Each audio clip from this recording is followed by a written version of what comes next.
ቤተ ክርስቲያን የመሄድ የመጀመሪያው መስፈርት ምን እንደሆነ ታውቃላችሁ? ምህረት ማድረግ ነው። ምህረት ማድረግ ነው። ምህረት የሌላቸው ሰዎች ምህረት አያገኙ እና ምህረት ማግኘት አለ። ቤተክርስቲያን ስትሄዱ ቤተክርስቲያን ማንንም የሚከስ ሕሊና ሊኖረን አይገባም። ማንንም ቢሆን ሌላው ቀርቶ እናንተ የምታውቁትን ቀለም የሚያጣምም ቄስ እንኳን ቢኖር በሱ እንኳን የመሳቅ ስልጣን የለንም።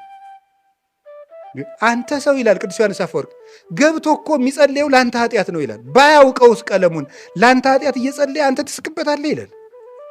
መቼስ ፍረድበት አይል። ቢያወላግደው ምን ይለው ማሮሙ ነው የሚል ማራቸው ነው የሚል ፍረድባቸው አይል። ለማንም ሰው ምሕረት ማድረግ አለበት፣ ለቄሱ፣ ለጳጳሱ፣ ለሌላው ማለት ነው። ምናልባት እንዲያው እኮ አይድረስ። አሁን አንድ ቀን እንዲያው ይሄን የሚያህል ሲጎርስ ያያችሁት ዲያቆን ወንድሞቻችን ከስስት ተጠንቀቁ ብሎ ሲያነብ ብትሰሙት መልእክት ማለት ነው።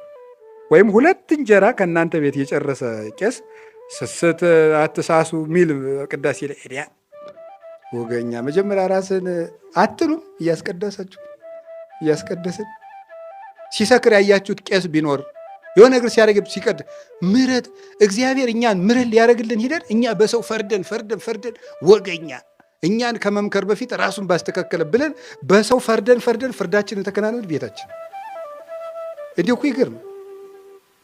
ደግሞ እዚህ ሄደን እንኳን እንዳይምረን እዚያም መፍረድ እንዲሁ እኮ ናት።